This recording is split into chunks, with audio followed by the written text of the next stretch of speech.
പിള്ളേർ എന്തെങ്കിലും ആഗ്രഹങ്ങൾ പറഞ്ഞാൽ നമ്മളെ കൊണ്ട് സാധിക്കാവുന്നതാണ് ചെയ്തു കൊടുക്കണമെന്നല്ലേ പറയാറ്. വീട്ടിലെ രണ്ട് മുതുക്ക് പിള്ളേരായിട്ടോ നിങ്ങൾ നേരത്തെ കണ്ടത്.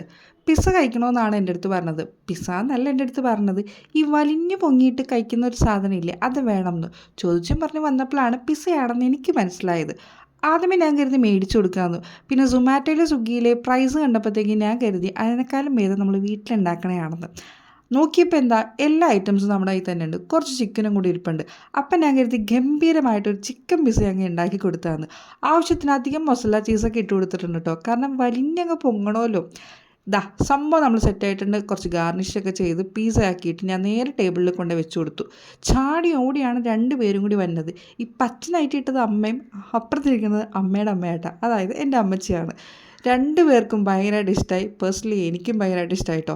ഇത്ര അടിപൊളിയാവുമെന്ന് ഞാൻ സ്വപ്നത്തിൽ പോലും വിചാരിച്ചില്ല കേട്ടോ. അപ്പോൾ അത്രയേ ഉള്ളൂ. ടാറ്റാ.